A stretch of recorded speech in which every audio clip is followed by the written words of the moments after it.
It's welcome to this Q&A. Ken, welcome to this Q&A. Hope everyone's doing well. Question came up, or it's come up a number of times. I didn't want to deal with it. I didn't get a chance to deal with it. The question comes up about someone wants to convert.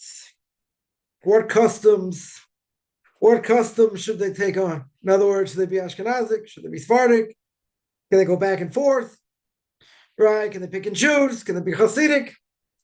Right? So basically, it's like about Tshuva, someone who comes to Judaism, kind of late, let's say, doesn't, however, whenever they come back, let's say. So normally you have family customs, right? Jew is going to have, that's maybe some family customs, maybe they're Hasidic, maybe they're Sephardic, maybe they're, I don't know, Ashkenazic or whatever. But what if you don't have clear-cut customs, right? What if someone's Ashkenazic, let's say they were born in an Ashkenazic family, and they don't have clear-cut customs. Yeah. They don't, maybe do research, let's say. They do research into the family, to see like where they came from, okay. But let's say it's clear they're Ashkenazic, Sephardic, whatever, right? Can they change? Now they're allowed to change. They want to be, someone's Ashkenazic, they want to, sing and dance more. They want to be Hasidic. Okay, not a problem. Yeah, they want to be Sephardic, or a Sephardic person wants to be Ashkenazic, right?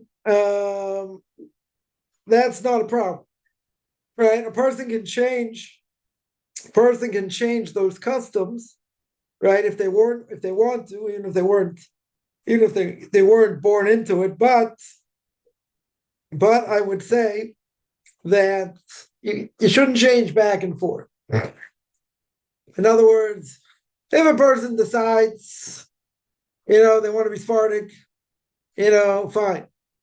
Person decides they're going to be Ashkenazic, fine. But you shouldn't go back and forth, right? In other words, the person decides they want to be Sephardic, but in the end, they don't like it for whatever reason, too much spicy food, I don't know. Whatever it is they don't like about being Sephardic, can they change to be Ashkenazic? Yes. Or someone's Ashkenazic and they change to be Sephardic? Yeah. Right? They can definitely change. Either way, they can change. But it should not be like a weekly thing, a monthly thing. In other words, the person should make a decision. Either I'm going to be one way or I'm going to be another way, right? Either I'll be Ashkenazic or, I don't know, I want to be Chabad, I want to be Hasidic, I want to be, Sephardic. Okay, but make a decision, and then stay with it. Now, if you don't like the decision, a person decided, let's say they're Sephardic, they want to be Ashkenazic. Okay, but stick with that decision. If you don't like it, okay, you can go back to being Sephardic. You could be a Hasidic, right? The problem is going to be when you change like a hot potato, right? In other words, the person goes back and forth, back and forth, back and forth. That's not good, right? In other words, you should stay one way or the other. Now, the problem becomes where, let's say you are Sephardic, okay? You have clear-cut Sephardic traditions. Well, there's certain things about Hasidim that you like. Let's say, yeah. So let's say you want to take on other customs, okay? Right? That's not a problem. That's not a problem. The problem is to keep changing. That's the problem, right? Right? That is the problem. Now, one thing I was going to get to, somebody here asked, what about women? What do women do? Yeah, so a woman, if she gets married, she normally takes on the customs of her husband, right? In other words, if she was, let's say, originally Sephardic, he's Ashkenazic, right? She's going to take on, Ashkenazic tradition. Now, what happens, gets a little bit complicated, but what happens, let's say, in Passover?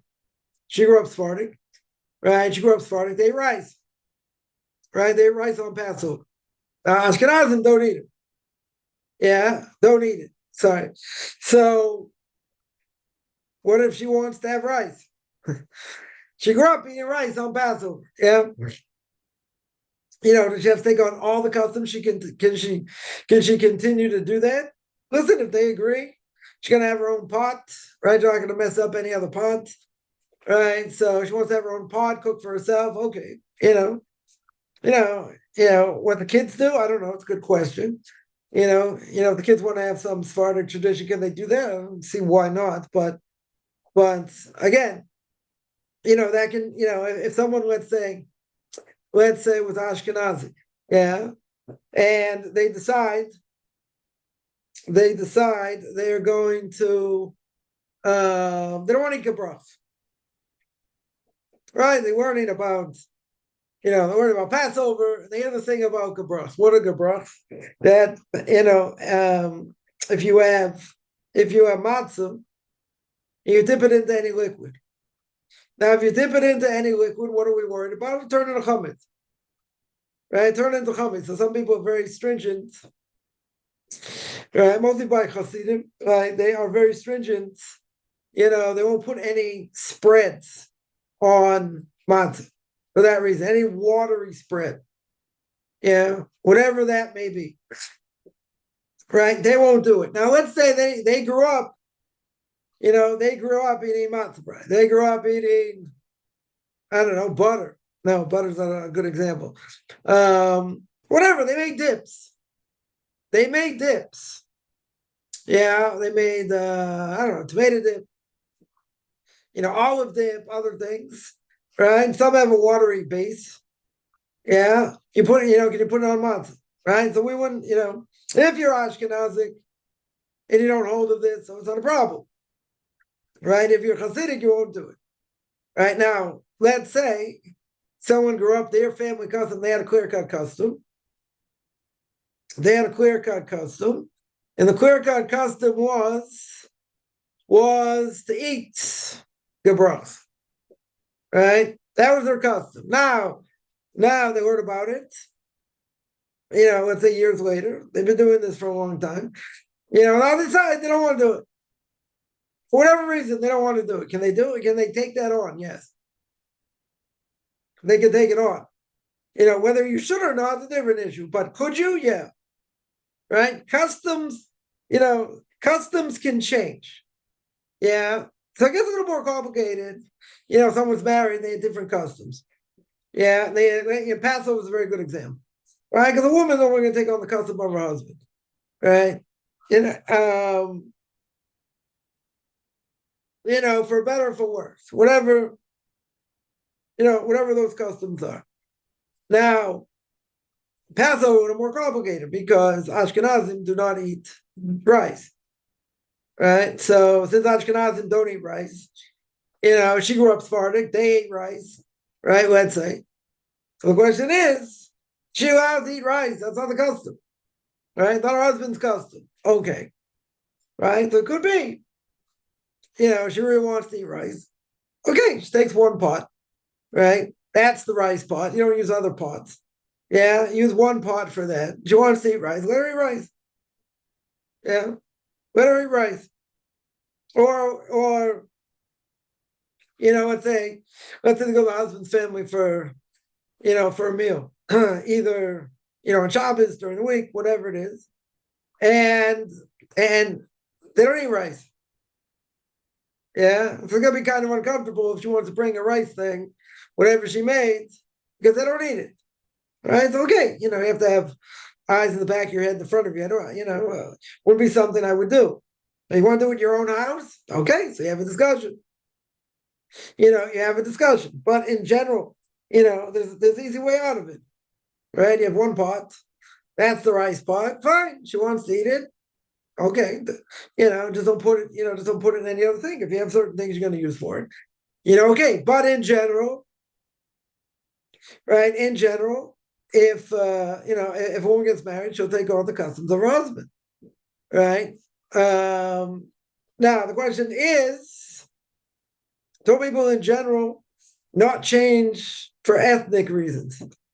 Good question.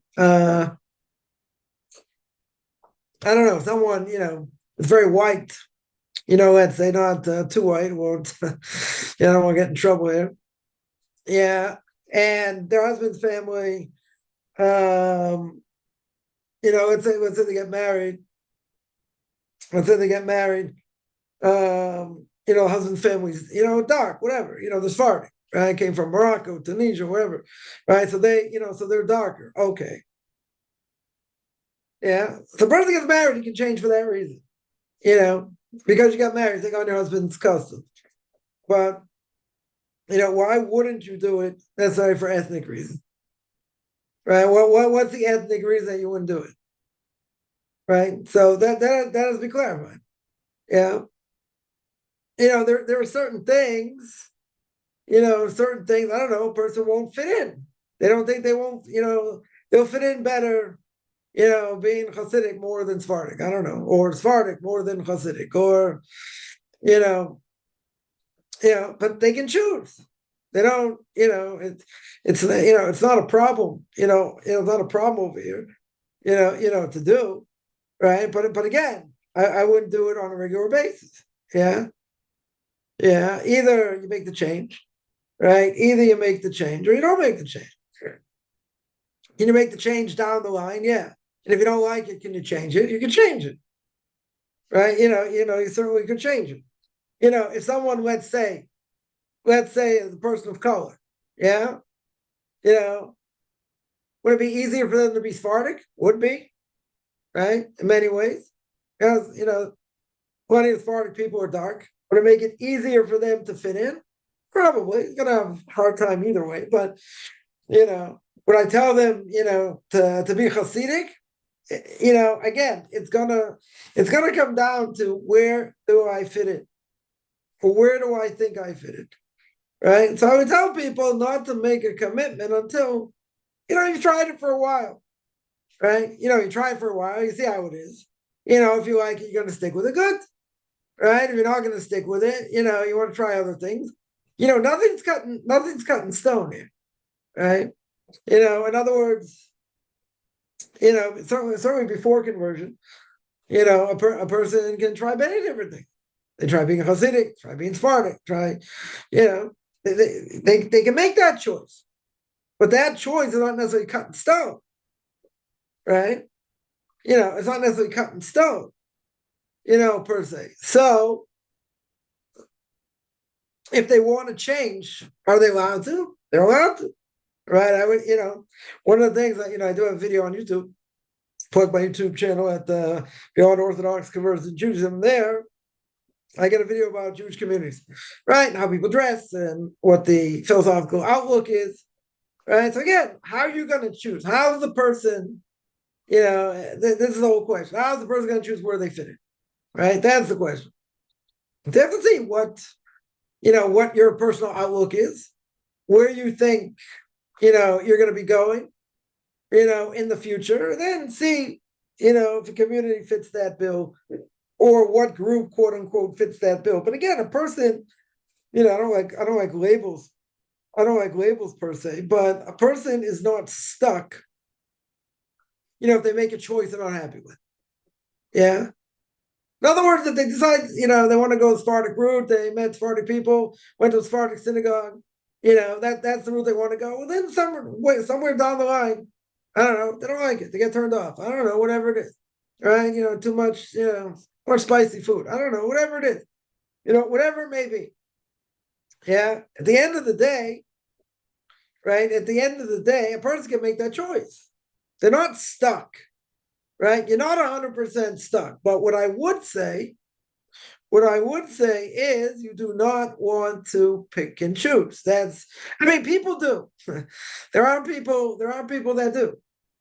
In other words, person, let's say, starts, they're Ashkenazi, right?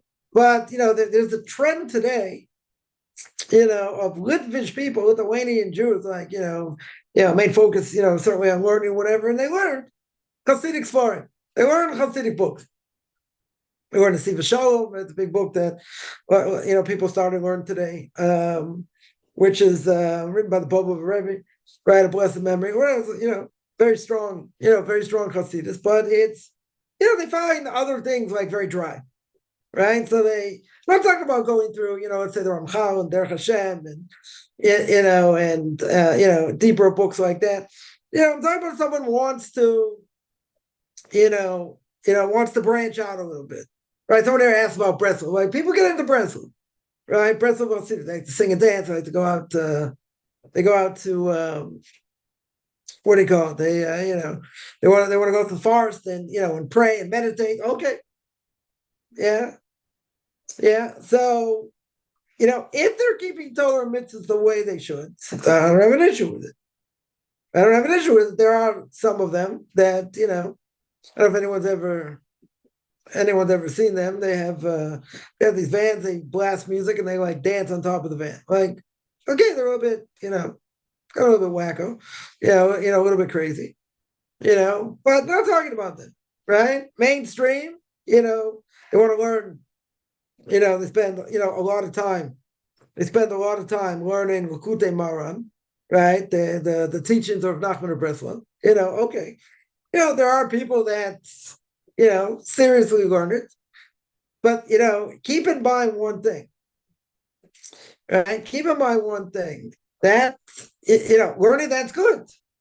Should that be the focus? The main focus of everyone's day, just learning that? No, this is exactly at the beginning of Hasidus why Nefesh Chaim, famous student of Chaim of Volozhin, famous student of the Vilna Gaon, Rabbi Elijah Vilna, more than 350 years ago, that in his book Nefesh Chaim in the Fourth Gate, he came out very strong against Hasidim. Now, at the beginning, what was the problem? I mean, it's not the same problem today, right? Not the same issue today. But what was the problem? The problem was, Chaim of Volozhin writes, you go to Hasidic towns, and all you find are books of Muslim. All you find are books of ethics. Yeah, you couldn't find one set of Talmud. Now, you want to learn Musar? We should learn Musar, right? A person shouldn't try and learn Musar every day.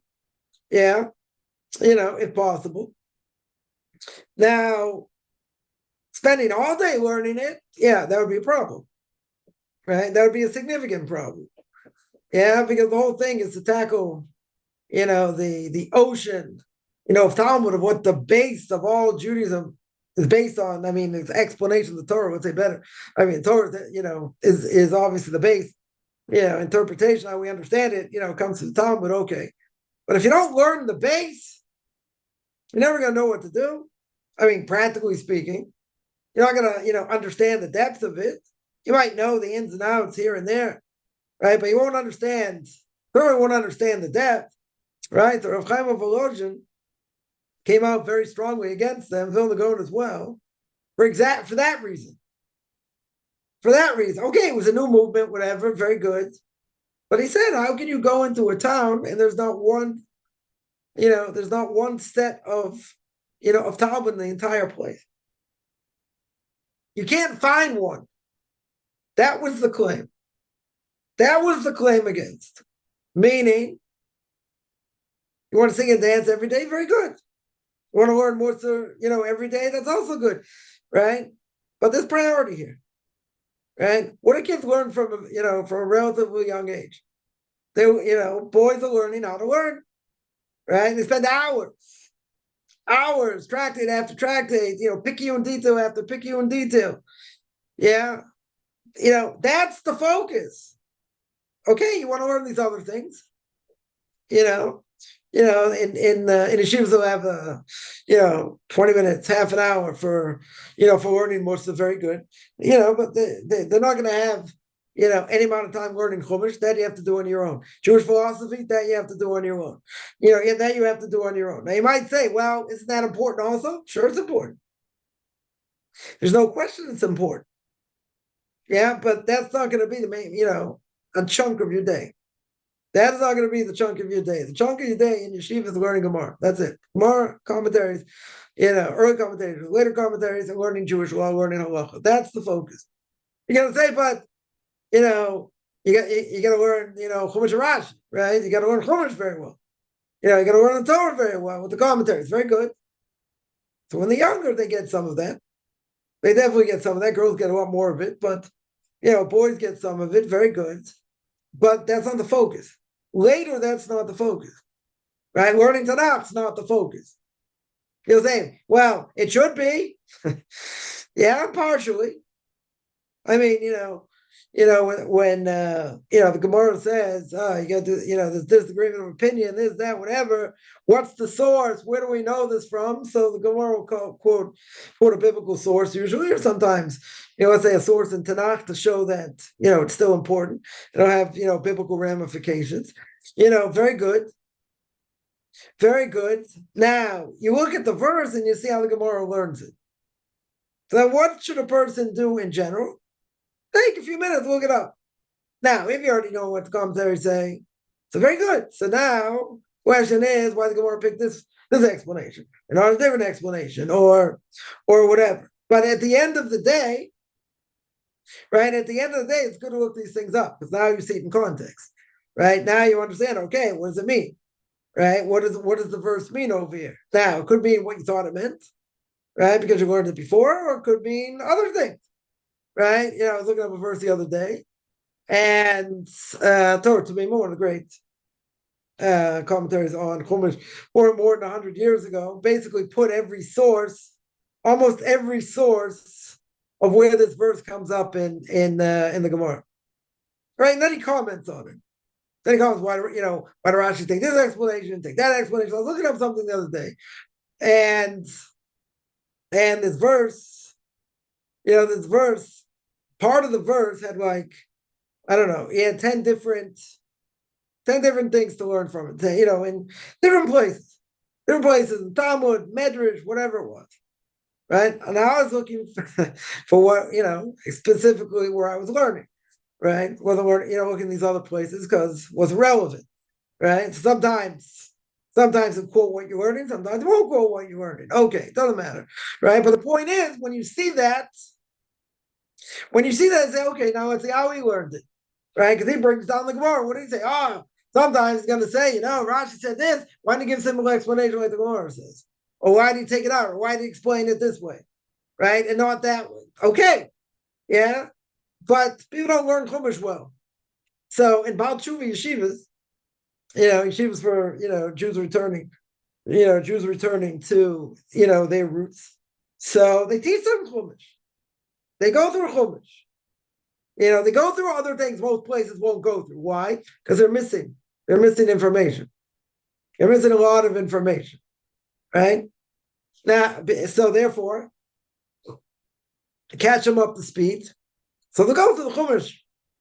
I mean, you're not gonna spend, months and whatever in one verse. I mean, they're gonna cover ground. Person's gonna get the general understanding, but they'll take out different things. From the Chumash to, explain things a little bit deeper, certain concepts, whatever it is. Because you're missing it, right? Essentially, these basic ideas you never got, right? Now, again, a person could argue, well, it's an important, if you're learning, to have a Seder, to have, a certain amount of time to learn it. You should. 100% you should. But in general, it's not going to be part of the curriculum, right? Because, again, what's the main focus? They're going to get that when they're younger. They'll go through Tanakh. They'll go through Chumash, right? They'll go through it, pretty well, hopefully, right? That'll be the main focus when they're younger. When they hit about 10 years old, to start Mishnah, right? Which is commentary on the Torah. And the Gemara, and it's not learning Gemara, the Mishnah Gemara make up the Talmud. So, right, to understand, where everything comes from and why we do what we do, what difference of opinion and different things, right? And they'll learn Jewish law as well, right? Because they have to know, practically speaking, what to do. Right? On a daily basis. They have to know what to do. Right? And there are a lot of laws. A lot of laws in everyday life. Right? Plenty of laws about tefillin. Or that, so, Shiva guy 13 years old, he puts on tefillin. What's the most important thing? He has to know besides how to wrap them, put them on, take them off, and all that. What happens if you pass gas? What do you do? Right? It's a common thing. Right? I mean, common thing. So really, you should say, well, no one should wear them. You have to be totally in control of your body. You're right. But what, a kid's a kid. So, what if adult has issues with this also? Okay, but practically speaking, you have to know what to do. if you have to pass gas, what do? You can't pass gas while you're in tefillin. Wearing tefillin, right? It's a disgrace to tefillin. They're like, like what do? Yeah. Yeah, the whole thing also, even if you're not wearing tefillin, let's say pray in the afternoon service or evening service, whatever, a person has to pass gas. Okay, right? But you have to wait for the smell to go away, then you can start praying again, whatever. That's the whole thing, right? But these are things a person has to know on a daily basis. Yeah.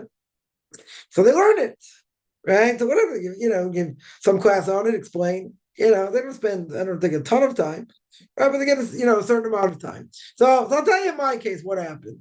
So in my case, I was lacking a lot of information. So I spent my nights. That's what I spent my nights doing. For a couple hours. I spent, going through Chumash, going through Rashi, going through some of the other commentators, try to cover some ground, right? Also make up ground, and I started learning books on Jewish philosophy. That's what I would do at night, right? But going through halacha also, right? In other words, when any holiday came up, you focus on the halachas of that, Jewish law and those holidays. Very good, right? What about everything else? What about how to, a lot of Jewish law is all about praying the Shemona Esrei, silent meditation. Yeah, saying the Shema, and what happened if you didn't have, intention and whatever, and blessing, plenty of things there, about blessings also. So like these are things on a daily basis you have to know what to do, right? So again, you're not gonna go through all the gemaras and all this, take you forever, right? You're never gonna do that, but practically speaking, you have to know what to do. Bottom line, brass tacks, I have to know what to do, right? You have to know what to do, so you got to find time to learn it, right? You get older, you got to find time, right? And you have to review, because if you don't review, you forget. That's just the way it is. I was learning certain things. I was like, oh yeah, that's a good point. Like, I mean, I remembered it. Now it's a good jar in my memory. Like, where it came from, what the source was, this, that. Okay, but you also, you got to try and remember. You have to try and go through things. But the bottom line is there's so much to learn. You got to review as well, right? For sure you have to review. So, some people would say it's good to have these as part of the curriculum. Yeah, to have them part of the curriculum, but they're not going to do it. It's not going to change. The system is not going to change, right? In most mainstream yeshivas, that's not going to happen. It's just not going to happen. What is the main, what's the main focus once a boy goes to yeshiva at the age of 13 or 14, let's say the age of 14, spends 3 years, we call yeshiva katana, little yeshiva, right, so to speak, and then you have yeshiva gadol until they get married, usually until they get married, like when they're 17, 18 to like, I don't know, 21, 22, 23 or, whatever, right? What's the main focus of the day? The main focus of the day is Gemara. That's the focus, right? Morning, noon, night. That is the focus. Learning it, understanding it. Picking details. I was just learning something today. For example, there's a question. There was a question. Two different commentaries. Two different commentaries seem to say the same thing, right? Seem to say, a similar thing, came up with a similar conclusion, right? But one added a few extra words, the other one didn't. Yeah. Now, is that significant? Does it change the meaning? So, according to some, changes the meaning. They can't say they totally agree, whatever. They're learning how to, splice hairs over here. That's what they're learning, right? That's exactly what they're learning, day in and day out. Now, for yeshiva kids starting out, it's hard. When they were back in grammar school, they had a lot of breaks, right? They classes, but they had a lot of breaks, right? Definitely a lot of breaks, and today, when they finish, okay, so the older they get, they finish later, right? So, let's say 7th and 8th grade, they finish like at, I don't know, like at 6 or something. Like before that, they finish, let's say at 5, like 5:30, right? So you're preparing them because it's you spend all day all learning.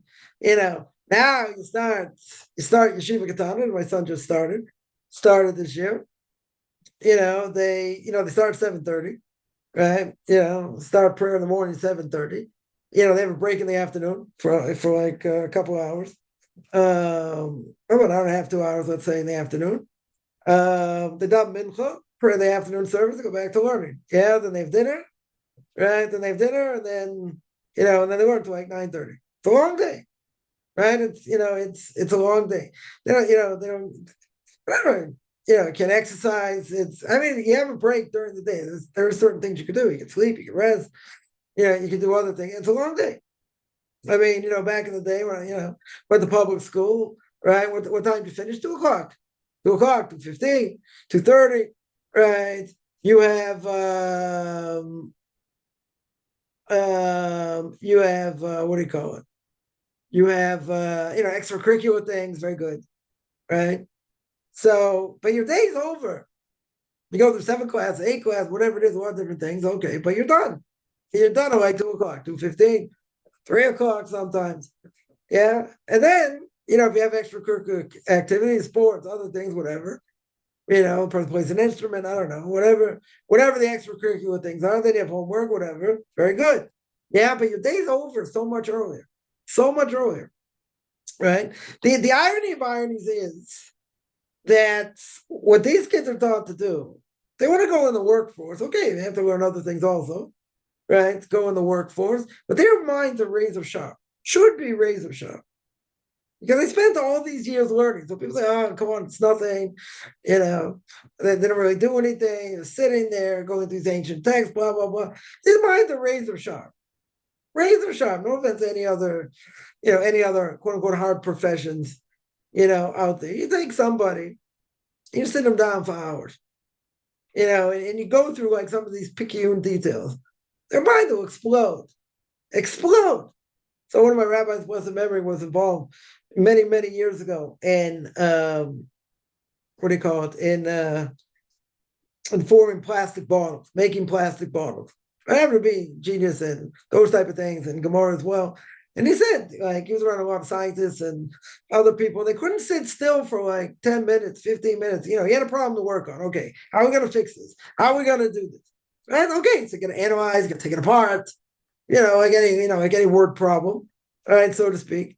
And then you say, okay, didn't come out right like this, didn't come out right like that. Okay, get to start again. What's my premise? This, that. So it takes work, takes effort. Yeah, so he was telling me, he's around these, professors and scientists and whatever, very, very bright people, very, very bright people, and they couldn't sit for any length of time. After 10, 15 minutes, I have to have a cigarette, clear my head, have to get something to eat, have to be doing, like to sit there and focus, like, for a long period of time. He said a lot of people couldn't do it. He didn't say nobody could do it. He said a lot of people couldn't do it. Now, he didn't have a problem with that. Because when you sit and learn, that, you're there you could be there for hours, easily for hours. Yeah, lost in thought. Well, what does this mean? What does that mean? Did they say the same thing? They don't say the same thing. Who cares if they say the same thing? Yeah, does it have to do with how they come out with in the end? How it looks at the end. They come up with the same law or not. Are there differences? Should there be differences? So this makes your brain, overload.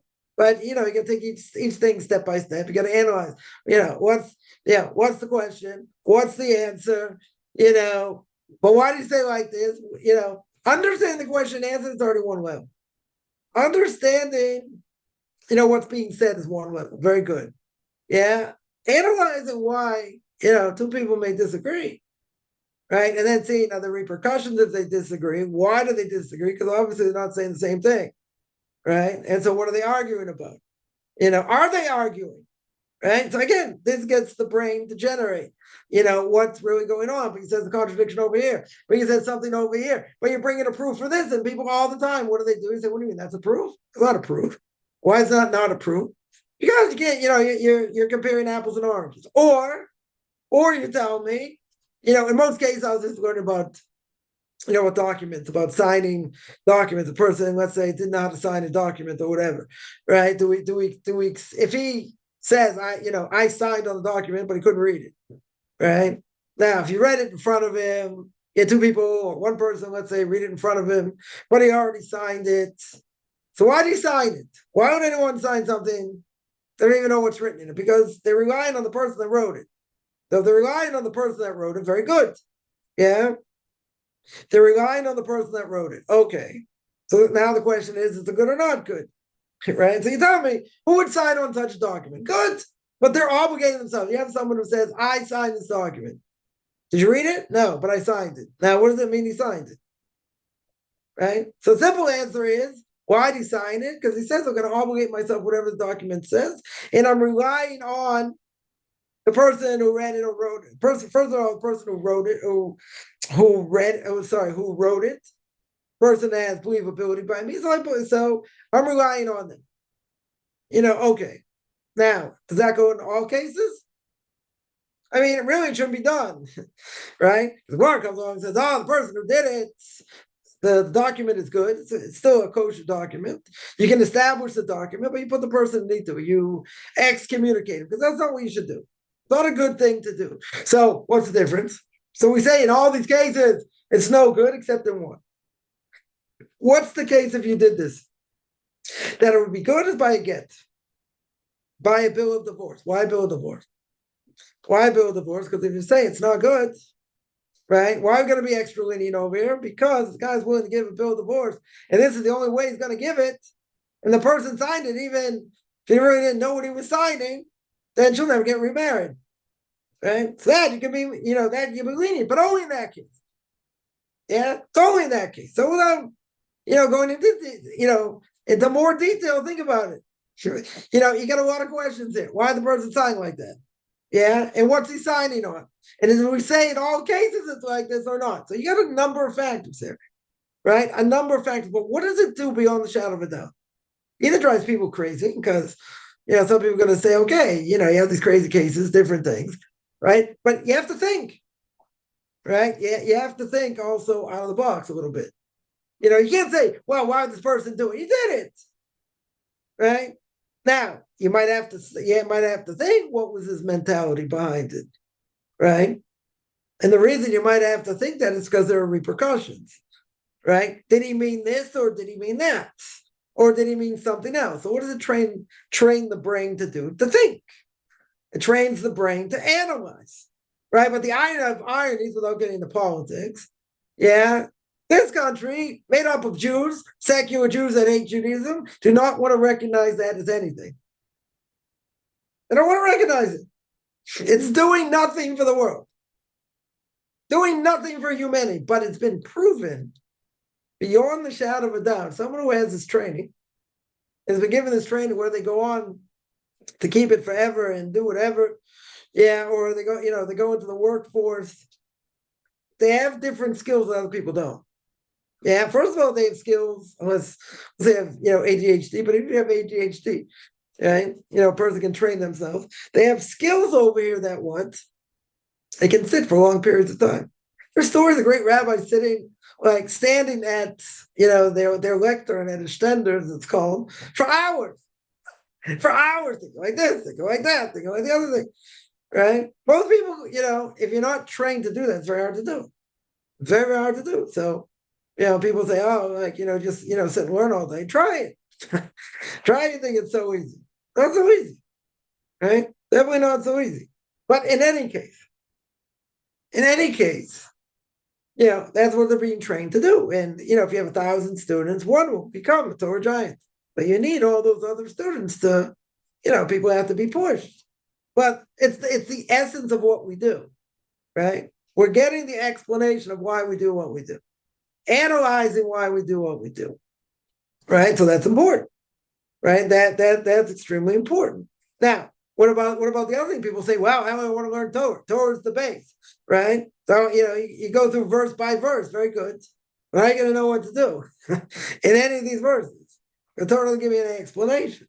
So you have to go to an explanation, right? But if Torah is the base, right? So there is a certain opinion where you have schools, they don't learn Mishnah till after Bar Mitzvah, I think, or very close to Bar Mitzvah.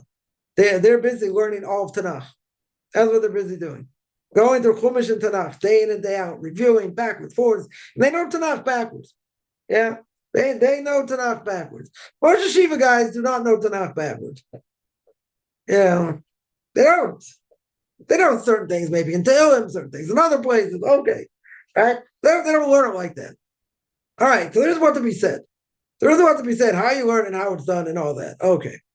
With all that, someone's going to say, well, is it important itself? Aren't these things, isn't Tanakh important to go through? Yes. 100%. 100% important to go through. Yeah. Jewish philosophy isn't important to go through? It's important to go through. But not at the expense of what the most important thing. Yeah. That's what some people miss. They'll say, but Torah is the most important thing. Okay, so how are you supposed to understand it? You go through Parshas Mishpatim. Parshas Mishpatim, I think one of the single biggest parts of the most mitzvahs in it, right? I think close to the most mitzvahs in it, if not the most. All about laws of damages. You have three major tractates speak about the laws of damages. Yeah, three major tractates. One's 176 pages. The others are over 100, right? 110, 115, 120, whatever it is. Yeah, it's a lot of information. Tremendous amount of information. You can't look at a verse face value. Even if you go through the commentaries, you get an idea. You certainly get an idea what's going on and what the question is. Okay, right? But again, you have tremendous amount of material written on it. Tremendous. Right? You take it step by step. It's it's an ocean. It's for sure an ocean. No question. So that's the way of learning. So again, we're not, a person should not change customs back and forth. They can change customs, not saying not, right? Back to that. Listen, if someone wants to be breastless, they can be breastless, right? Don't be a wacko like dance on cars and, just blast music. Okay, these guys are pretty much wackos. That's what pretty much everyone holds, right? But, you want to learn Kute Marano, that's how we got onto this. You want to learn, a lot of the books, a lot of the depth of Nachman of Breslov. Seder, not a problem. Not a problem. But what's the essence of learning? That's not the essence of learning. Right? For a guy, that's not the essence of learning. Even for a woman, it's not the essence of learning. The essence of learning is Gemara. That's the essence of learning. Women don't need to do it for different reasons, whatever. They need to know more practical things, very good.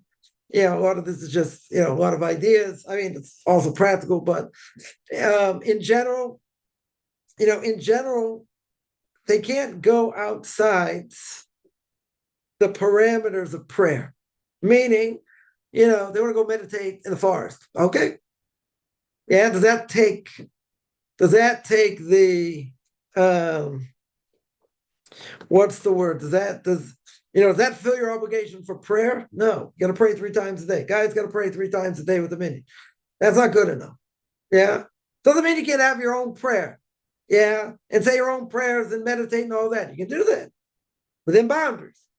Now, you overstep those boundaries or you get rid of other boundaries because, again, who made up a lot of the prayers? The Anshe Knesset HaGedolah, right? The men of the Great Assembly, right? Blessings, prayers, a lot of things. Yeah, and some of the people that were there were prophets. Right? So the mitzvah listen to the rabbis as well. So what they tell you to do, you have to do. You can't go off the deep end. You want to meditate? Very good. For hours on end? Okay. Yeah. Anybody can do that. It's not an issue. The issue is you still have to pray with a minyan. That's the issue. Right? So if a person's going to go outside those parameters, that's a problem. Right? That is a problem. And I would say if someone is going to learn, just the teachings of Rav Nachman, and that's where they focus on the whole day, that's also a problem. That's also a problem. They want to learn it. I don't have a problem with them learning it. That's not an issue. They can learn it. You have some people by Chabad. They, what's the most important thing they learn? They sichos, right? The teachings of the Lubavitcher Rebbe. I also have a problem with that. Yeah, they want to learn it, be an expert in what he says. With the same thing by Rabbi also go through a lot of this stuff. That's not a problem, but that's not the main focus. The main focus is learning. Is learning Gemara. That's the main focus. If you take outside the main focus, that's the problem. In other words, if you make the Tafel Iker, the Iker Tafel, right? If you make what's less important, most important, or what most important, least important, that's a problem. That's a problem. Now, I'm not saying everybody in Breslov does that, or in any other Hasidus does that. They're going to have a certain amount of time, any Hasidus, to learn whatever the Rebbe teaches. Okay, yeah. But today, in most mainstream yeshivas, whether Hasidic yeshivas, their main focus is Gemara. It's nothing to talk about, right? It's all about elevating the soul and learning Musar and learning Hasidus. Okay, that's also part of it. Very good. I don't have a problem with that, but that's not the main. That's not, out of a 10-hour day, that's not 6 hours a day. If it's 6 hours a day, that's a problem. That is going to be a problem. For anybody who does that, it's going to be a problem. Yeah. So now what if you're Litvish, you're not Hasidic, right? So a person's going to, their main focus is going to be learning Gemara, very good, but you still have to learn Musa, right? Still have to learn ethics. You should learn Jewish philosophy, should learn Chumash. You got to find time to do these things, right? But it's not going to come at the expense of learning Gemara. But you still have to find the time, right? A lot of yeshivas, they have a time to learn Musa for like 20 minutes, half an hour. It's part of the curriculum. Yeah, some learn it better, some learn it worse, whatever it is, but it's part of the curriculum. These other things will not be part of the curriculum. You want to do it, you do it on your own time. Chumash, you do in your own time. Yeah, Jewish philosophy, you do in your own time. But Gemara learning is the main focus. But again, don't get bogged down. People say, but Chumash is the most important thing. Yeah, I'm not saying it's not. Yeah, it's the base of everything we do. That's the source. Very good. But you have to understand what the source means. That's the point. How are you going to understand the source? You're going to look at it and say, okay, don't kill. Don't steal. Very good. In what cases? What, don't kill. Does that mean direct or indirect? If I mentioned this, I think last week. If you tie someone up on a railroad track, and that the train is coming, the train's not there, is that direct murder? It's indirect. But if I tie someone up, it's 150 degrees, and I tie him up in the sun, and he dies of starvation and what do you call it, dehydration. Yeah, that's direct. Because why? Because it's already in the sun. If I put him in the sun at 8 o'clock in the morning, it's only 80 degrees, right? It's only, let's say, 30 degrees Celsius. Big deal, right? You're not going to die. Right, but if in 2-3 hours it's going to hit 100 degrees, going to hit 4 degrees Celsius or 104, whatever it is, right? And there's no way this person get out or get anywhere. You're going to die of dehydration. There's a difference. There's a big difference here. One's direct, one's indirect. You're saying, what's the difference? He dies anyway. Okay, yeah, but one's more direct than the other. Okay, so again, you're splitting hairs here, but the Torah doesn't give me definition. That's the point. Torah doesn't give me any definitions, so I have to go learn where the definitions are. That's the point. So, do I have an issue with Breslov or any Hasidus? No. If their main focus is going to be on things that are outside of what really should be done, that's a problem. Anywhere that's going to be a problem. Yeah, it's sure going to be a problem. They want to spend some time doing it. Okay, I don't have a problem with that. Right? If that's going to be their main focus, it's a problem. I mean, some people, I'm not saying everybody, some people, that's their main focus. And if that's their main focus, I think it's a problem. Because they're making what I'm not saying it's the least important thing, but in the bigger scheme of things, learning Gemara is going to come first, that's for sure. So you say, okay, so I learn a couple hours, 2-3 hours, I want to learn this, I want to learn other things. Okay. Right? But at the end of the day, a person's going to get tested when they die. God's going to say, okay, let's see what you learned. Yeah?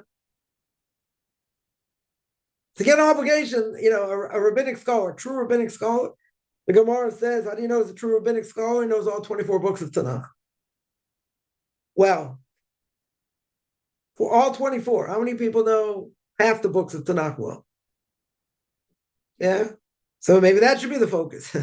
You have to know that also, right? Plenty of things you have to know, but you can't lose focus. You can't take, again, I'm not going to say the least important thing or things that are let's just say things that are less important, so to speak, in the bigger scheme of things, and make that the essence of what I do. If a person's already gone through everything, they've gone through time with this, that, they want to focus on, now they want to focus on Jewish law. But doesn't mean you don't have to review. Definitely doesn't mean that. When I finished the entire time a few months ago. So I said, okay, so you're going to learn halacha, you're going to learn Jewish law, you're going to learn this. I said, no, I'm learning Kabbalah. They said, really? I said, no, I'm just kidding. right? So whatever, I went back, now I'm reviewing, but I'm going through in depth, going through very much in depth, started, whatever. I have a certain plan now, but we'll see. We'll see where it goes. Right. But again, you have to review, you have to know it. Thank God our soul's going to remember all these things that we learned. Right. But at the end of the day, when the person's going to get tested on it, said, how come you only learned a little bit of this? You only learned, a little bit of Talmud over here, a little bit of this over there. Oh, but look, you learned all of Kutei Maran, by heart. Very good. You get credit for that. I'm not saying not. A person learned the Path to Just 100 times. That's also good. Yeah. But it does, everything has its place. That's the point. Everything has its place, right? And things should not be taken out of not out of context, but it has a place, right? That it should not be the main focus. But again, the person's going to be drawn to different things. Some people are not drawn to Gemara. Okay, they want to learn Chassidus more. They want to learn Jewish law more. Very good. Okay. But again, you can't learn focus. And the base of everything we do is what is a Gemara. So some people like it more, some people like it less. Chaim Kanievsky, bless the memory, he learned the entire Talmud, every year. Yeah, Babylonian Talmud, the Jerusalem Talmud, and all kinds of other things he learned during the year, right? So when he was younger, it was very hard for him. It was very, very hard for him. So his father told him the sniper was, one of the Torah giants of generation. Nothing to talk about him. He told him to learn, just to learn a lot very quickly, learn it very, let's say, superficially, right? And then keep going over it and over and over it, and then start doing a little bit in depth. Because he wasn't having success. Yeah. So when he started to do that, his father, Chazanish was his uncle's. The sniper married Chazanish's sister. Yeah, so it used to go into Chazanish a lot, Rav Chaim Kanievsky. So it could be that the Chazanish gave him that advice. I remember it was the Chazanish or his father. Either way, when he started doing that, everything opened up, right? But that's what he needed. That's not for everybody. That's what he needed. Then he started going more in depth, and the more a person reviews something, obviously you're going to remember it much better. Great, right? Not for everybody. We want to sit there, for hours going over a certain picayune detail. Okay, but you also have to cover ground. Yeah, you got to cover ground also. Again, it's going to be different for everybody. But so, do I have any issue with Breslov? No, except for the wackos. Yeah, but again, if they want to sing and dance and they want to meditate, hours on end, okay. But it doesn't come at the expense of other things, i.e. prayer. It doesn't come at the expense of that. Yeah. And the true ones obviously know that, and they pray with the minyan. Right? Right? But again, anybody, Breslov included. Yeah. Chabad, Breslov, any Hasidus, or anybody. If they're going to focus on one main thing and everything else goes out the window, that's a problem.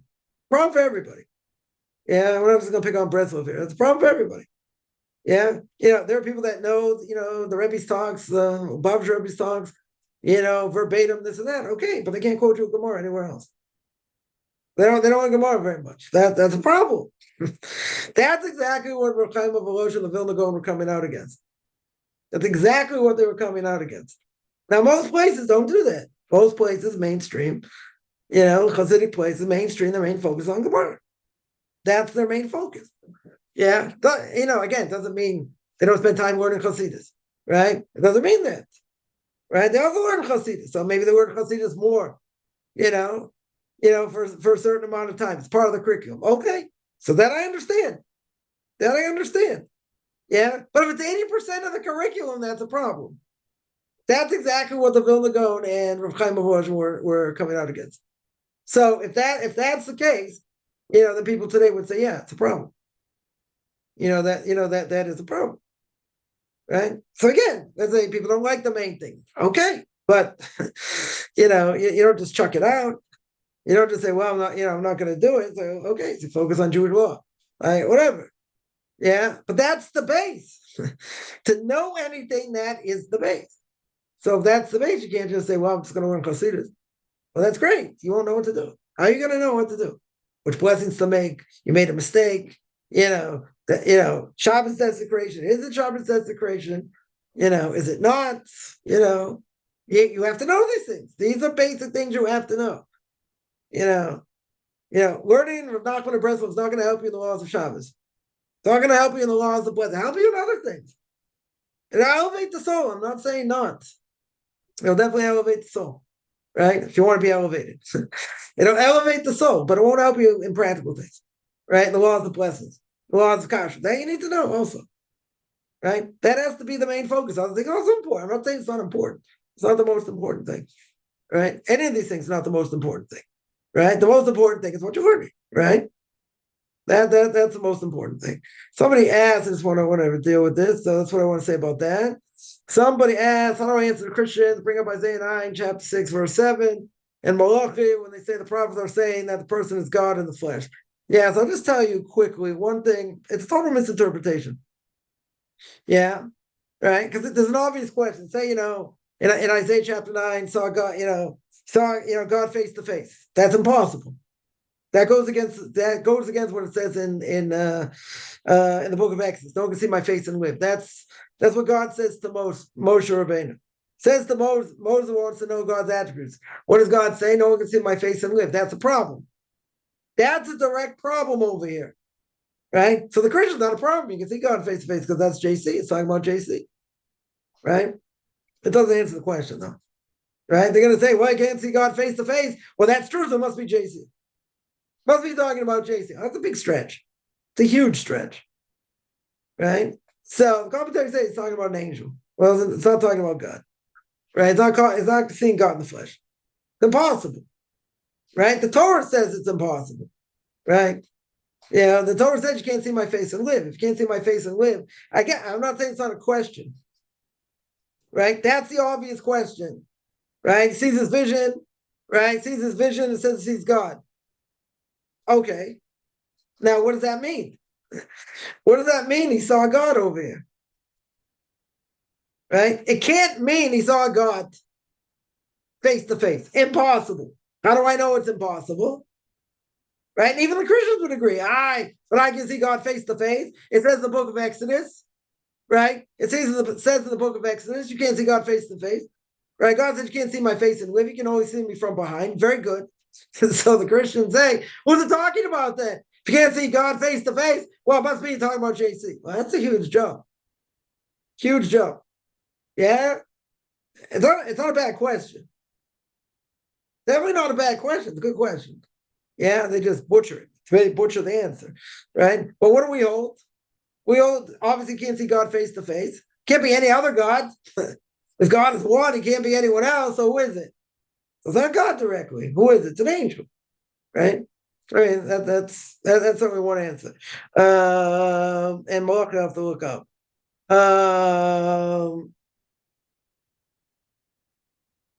Let me see. So that's what I would answer to that. I don't say it's a bad question. It's a good question. It's a good question, but you have to see how they obviously take it out of, they're going to answer and say, well, it must be God. It must be JC. Right? Because you can't see God face to face. Even they would have been that. Yeah, but he could. Because he himself was God, right? So he could. Well, that's a problem.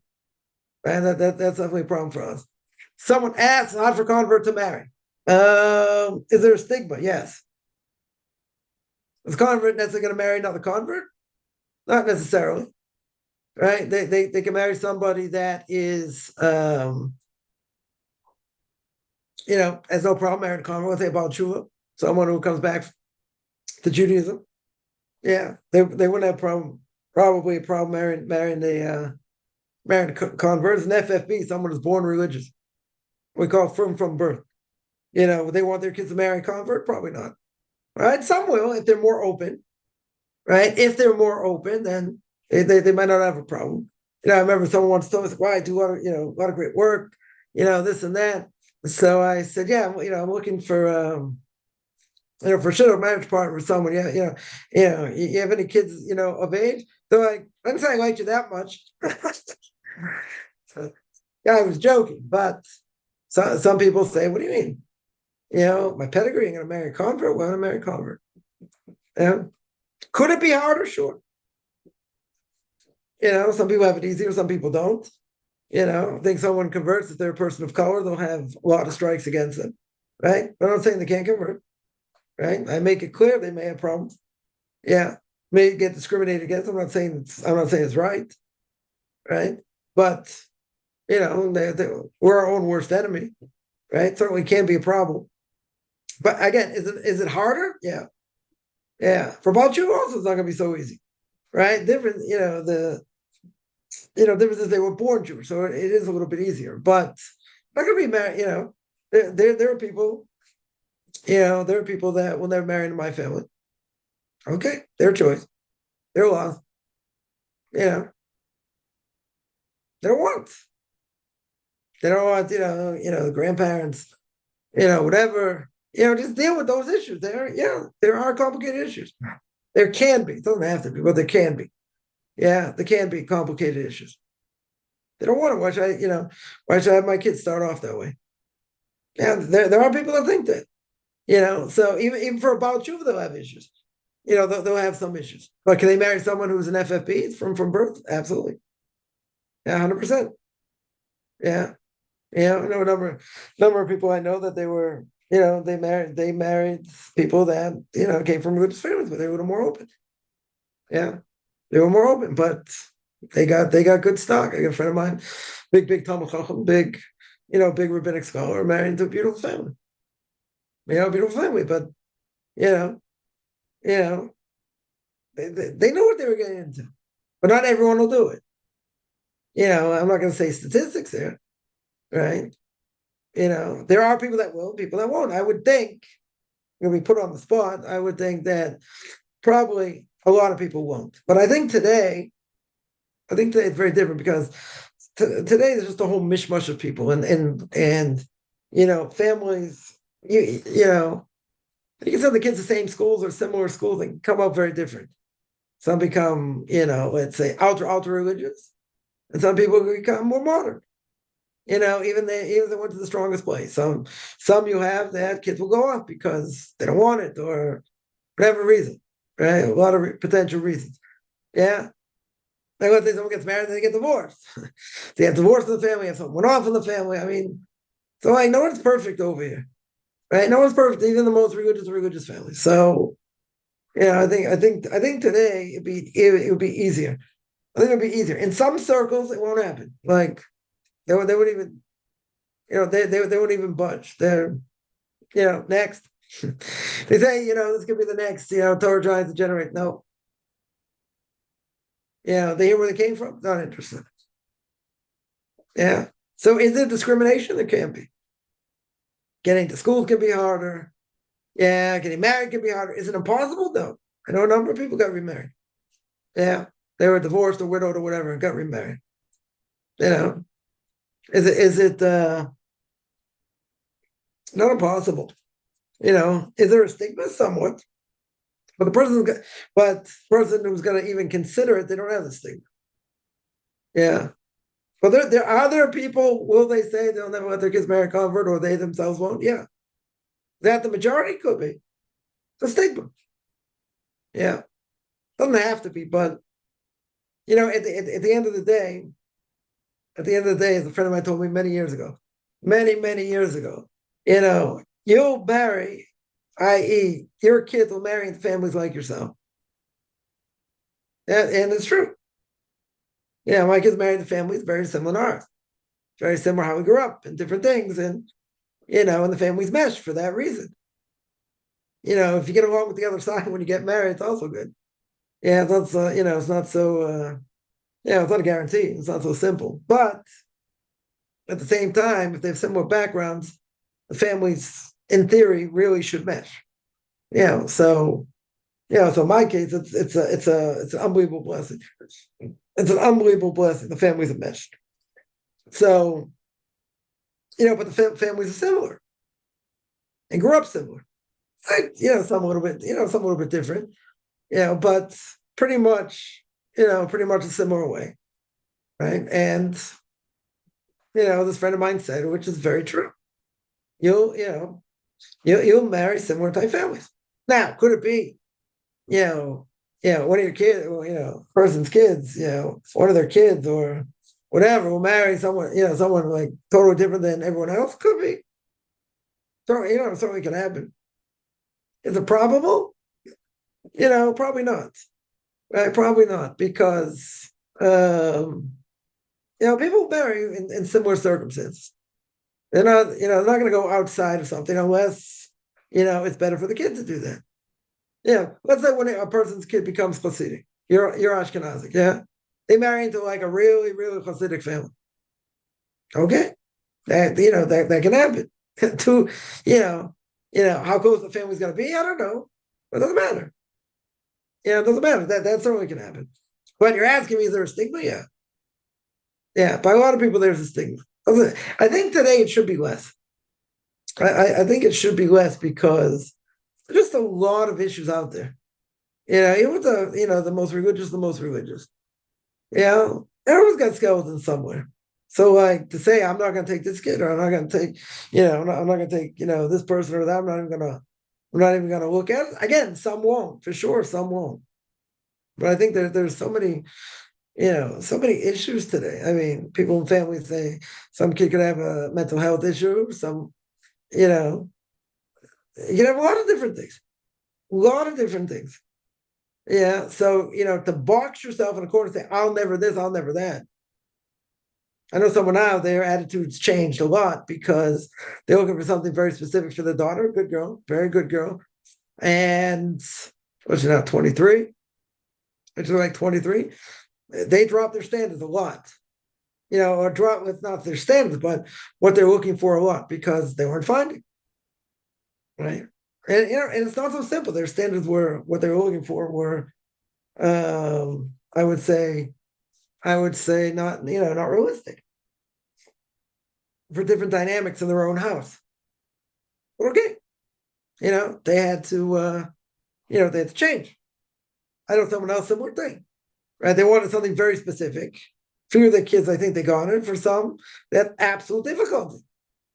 And they were holding on to something you don't have to hold on to it all, and whatever. Okay, that was their thing. Very good. They changed their tune.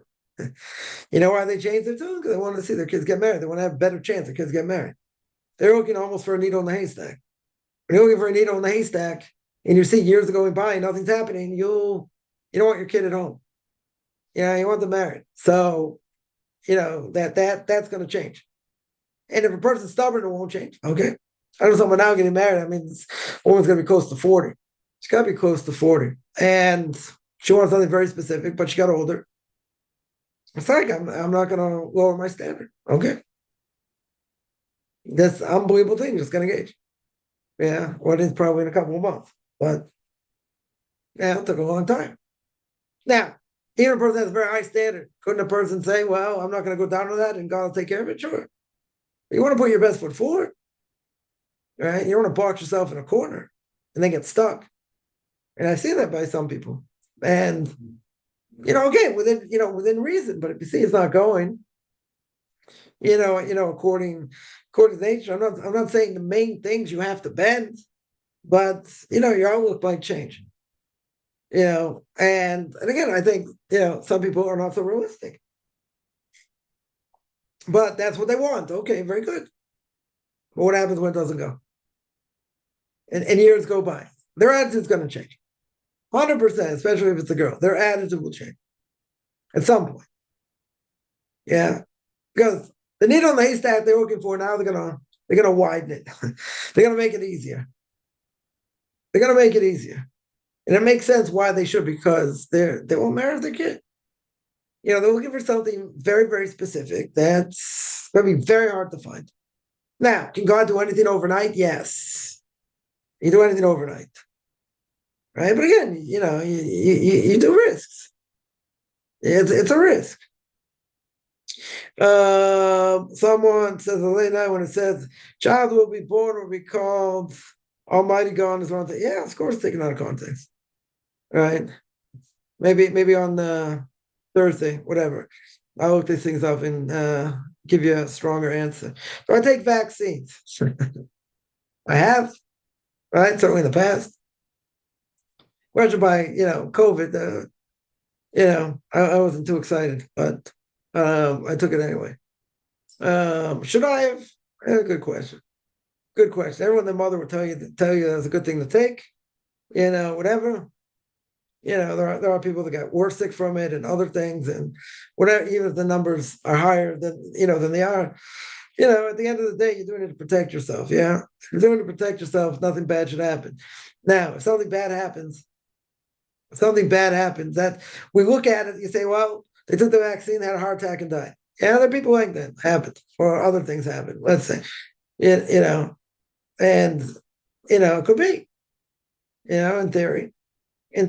But if God is going to take them and He took them that way, you're going to tell me, well, that's the end cause. No, I mean that's what they're going to say is the reason. Okay, but what's the reason? The reason is God took them. However, He took them. Doesn't matter. Yeah, killed in a car accident. They had cancer. They had, heart attack. They had other things. Any of these things. But, we'll say, well, that's how they died. No, God took them. Right? Now, why do I keep harping on them? Right? Because maybe once I asked them, someone passed away. So I asked him what happened. He goes, what do you care what happened? He died. That's it, he died. Yeah. So again, someone, dies much older, they're in a nursing home, this, that, okay. Yeah. Someone gets Alzheimer's at the age of 58. That's much sadder, right? Someone dies as a child, much sadder, yeah. At the end of the day, why does God take people? Because He takes them. Some younger, some older. My Rabbi would say everyone's not going to die at the same age, because if they die at the same age, what's going to happen? No one will repent. They repent right before they're going to die, right? If everyone died at the same age, right? These things shake us up also. But again, it's not the reason, right? They're going to say that person died, why they died. What's the coroner going to say? Heart attack. What are they going to say? Pancreatic cancer. What are they going to say? Had a brain tumor. I don't know. Right? That's going to be cause of death. Very good. Now, in parentheses, what are we going to say the real cause of death? God took them. That's the real cause of death. Right? So again, person can say, any of these things can happen and they're dangerous or not dangerous or whatever. God can take a person any way He wants. So why take him that way? No, I don't know. I don't have an answer. Yeah, young people got sick from it. Okay. Yeah. When I was a kid, of course everyone took vaccines. Yeah. There were no negative effects from it, pretty much. Tested, supposedly. Yeah. Haven't had any ramifications. Today we got a major measles breakout here. Now, anyone that's ever been vaccinated for measles, no one, you shouldn't get it. I mean, it should last a very long time. And there were kids that are dying. You know why they're dying? Because they're not getting vaccinated. That's why they're dying. Yeah. Now again, why is God taking them? I don't know. Yeah. I don't have an answer. But it's putting your best foot forward. That's what it is. Now, some people will say, I'm not putting any of that stuff in my body. Okay. It's their choice. But you can put your best foot forward. That's putting your best foot forward. There were differences of opinion whether they should take it or not, among rabbinic authorities. Yeah. That thing wasn't really tested. We were the guinea pigs. Israel was the guinea pig. So someone claimed after 2 years everyone's going to die after taking it. Well, that didn't happen, right? So you don't know exactly, what's going to be this, that. Okay. So, you put that to the side. What about the other vaccines everyone took? Polio vaccine. Yeah, polio vaccine, how many people get polio today? Or measles in general, right? But again, why are people getting measles? And because some reason there's an outbreak. I don't know why, right? But, kids are getting sick, very sick. Some people are dying, and because they didn't have vaccine. Now, again, could they die anyway? They get it. That's how God could take them? Could. But you can do something that's preventative. These other things, smallpox, whatever, measles, mumps, you take these vaccines. Yeah. Again, I'm not up on all the statistics, but I haven't heard of so many breakouts and all these other things. Right? So my assumption would be the vaccine took care of it. Yeah. What about the other repercussions later? I don't know. Yeah, I'm not, a guinea pig to be a guinea pig. Right. But on the other hand, FDA approved, whatever that means. And it's going to stop it if and you're not going to get it. There wasn't chickenpox vaccine when I was growing up. I got it from one of my kids. Now that can be dangerous. I know someone got it in the stomach. Didn't kill him, but could have. The person was very, very sick. Very, very sick, but there's no vaccine back then. We didn't have a vaccine growing up. Yeah. So I remember, like, when I got it, I went to the doctor. He goes, I got good news and bad news. So I said, what's the good news? He says, you got chickenpox. He says, bad news is he's going to be quarantined for a week. So I was quarantined for a week. But everyone else in my family had it. I mean, I shouldn't say everyone else. I had 2 kids at the time. Whatever. My oldest daughter got it, and I got it from her. Right? My wife, had already had it. So if you already had it, very good. That's a vaccine, I think. There's a vaccine for chickenpox. I figured I'd always get it from one of my kids, but I never got it. I never got it as a kid. Never got it as a young adult. I got it from one of my kids. It can be dangerous. Could have been. Right? But for me, I had fever and I had all these marks all over my body, whatever, eventually went away. Yeah. That's what I would say. I hope I don't get banned for saying that. Yeah, let me see a few other questions. In Gemara and Talmud, same texts. Yeah, the Gemara is a commentary on the Mishnah. The Mishnah and the Gemara make up what the Talmud is, right? Brachot, Shabbos, Eruvin, Psachim, right? Those are all different tractates. All different tractates, right? So, yeah. So the Mishnah and the Gemara make up the Talmud, right? Make up the Talmud as we know it. God is tiny microbes for his great armies. Yeah. So, it's tiny, I'll tell you a story, a sad story. A friend of mine used to learn with many, many years. Well, 5-6 years ago, I think, whatever. Problem with his lungs, and he had to have a lung transplant. And he had a lung transplant.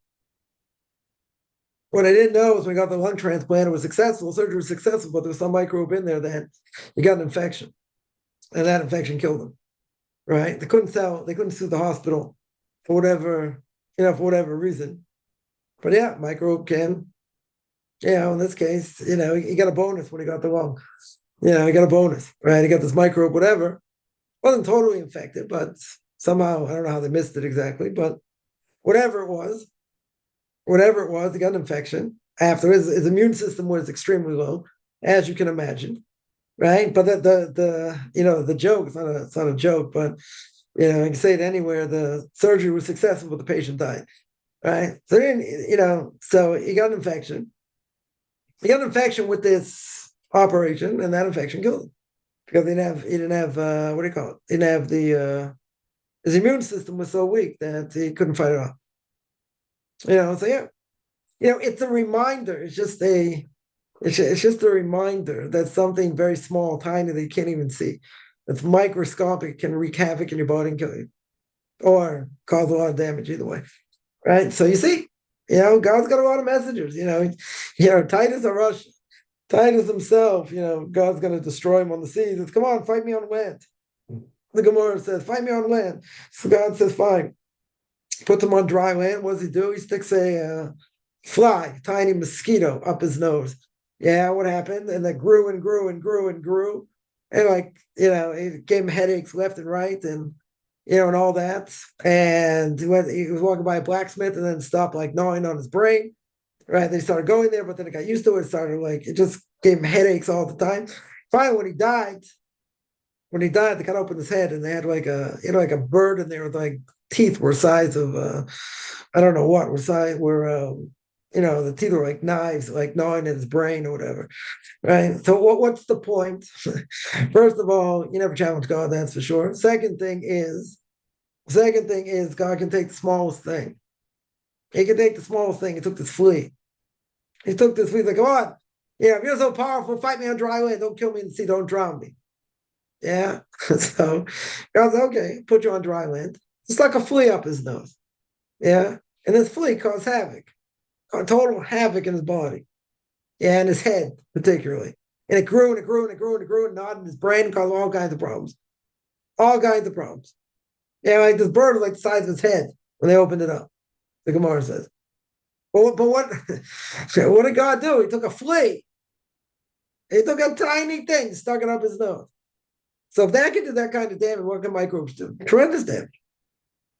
Yeah, we don't even get the food and microbes and everything that's in it or whatever, all the stuff we put in our body. Yeah. Yeah, totally, totally unhealthy stuff, anything processed, got all these chemicals, who knows what, potentially kill you also. It doesn't stop people.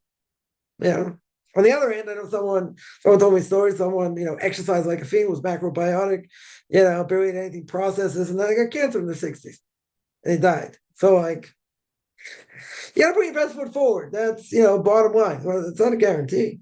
I mean, you have to keep the body healthy, that's for sure. But anything can happen. Had someone that whatever, a close friend of ours, different stomach pain, this, that, and they had what do you call it, stomach cancer in early 50s. Right? It was like stage 3 or stage 4 by the time they caught her. So left six kids. Wife's still a what do you call it? A widow. Yeah, and the youngest was 2. Oldest was 12, the youngest was 2. I haven't answered. Yeah. I was saying, why did he die of cancer? Yeah. That'll be cause of death. But again, that's the cause you're seeing in this world. Cause of death is God took him. Why did he take him? The young family? Don't know. That was his time to go. Why? Don't know. But yeah, these microbes can cause havoc. Can absolutely cause havoc. We can do our best to, guard against it, this and that. Okay, very good. But, a person get the flu, a person get a cold. People outside aren't careful of hygiene. Maybe a 4-letter word, hygiene, in some places. Okay. You don't want to get germs. No one wants to get sick. Yeah. So why does the person get sick? Could be run down, but it's also cleanse the body in different ways. But God wants you to be sick. Yeah, he wants you to be sick. Isn't it true that people have to be careful of other people? Sure. The statistic of people smoking, how many people died of secondhand smoke? Tons, millions. Okay, one thing you do it yourself, you got other people around, you got to think about other people also. Yeah. I had someone who died, many, many years ago. And his wife was a chain smoker. I know someone said he probably killed him. He died of cancer. Yeah, now was that direct cause? No. It wasn't lung. I don't think it was lung cancer, but he never smoked. I don't think he smoked. But his wife was a chain smoker. And she died, whatever, 20 years later, 15 years later, whatever. But there are repercussions. Repercussions of what we do. Yeah, but the other day, someone's gonna go, they're gonna go however God takes them. Yeah. Person can be extra careful in this, you get it somewhere else. You're extra careful in that, something else happens. Like, you gotta live. You can't worry, about all these things. But you want to take as many precautions as you can, without driving yourself nuts. That's what you gotta do. Last question here. Somebody asks, raise the point adopting of cost. What happens once both, let's say, Latin American, Caribbean? Okay. Yeah. And also superstitions. That was a more conventional background. You have to work that out. I mean, it depends how much it plays a role. That's what I would say. If it plays a major role and the other person's not into superstitions or whatever, you have to come to some sort of middle ground. But if someone, you don't have to say opposites attract, but at the same time, it depends what a person can tolerate. If someone's like really like into superstitions and the other person's like very, very straight laced, I don't know how that's gonna go. They have to come up to some sort of compromise. Right. But if someone's only into that, let's take it like this. Someone, they get sick, they go to conventional doctors. Other person will never go to a conventional doctor. They go to what do you call it? Other type of doctors. Yeah, natural doctors, let's say. They won't go to medical doctors per se. So that can have serious consequences. Yeah. The question is what you can live with. That's the question. So you have to see. You have to see with the other person. If someone has that and it's like something you can't tolerate or something that someone can't tolerate or whatever, so then you have to see. You know, you have to see what you can live with, what you can't live with, and if the other person can't live with that, is that the most important thing or not? Is that going to make or break this decision? So you have to see. You have to see what the most important thing is. Naturopath. That's very good. Yeah. Where's ChatGPT when you need him? Yeah. Very good. Do you think God created other life forms on other planets? I don't know. Could have. Not a contradiction. Yeah, definitely not a contradiction. I mean, it seems like we're the only ones here, but it's not doesn't mean there aren't, right? It doesn't mean there aren't. There are not. Do I think there is life? There very well could be. It's not a contradiction to Torah. Now, it's my personal belief. I don't know. I haven't really thought about it so much, but in the bigger scheme of things, it doesn't matter. Yeah, there could be. Yeah, I don't think it's a contradiction. Definitely don't think it's a contradiction. Yeah, I am. I'm gonna stop here. I do this every Tuesday and Thursday, 10 o'clock Eastern time, 5 o'clock Eastern time. Anyone has any questions? Find me on Facebook at Michael Kaufman, Beyond Orthodox Conversion Judaism, OrthodoxConversion.com, Beyond Orthodox Conversion Judaism on YouTube. Then I got videos, Q&As, Ethics of Fathers, Book of Leviticus. Want to send me an email, RabbiChaimKaufman at gmail.com, RBBIChaimCoffman at gmail.com, whichever good.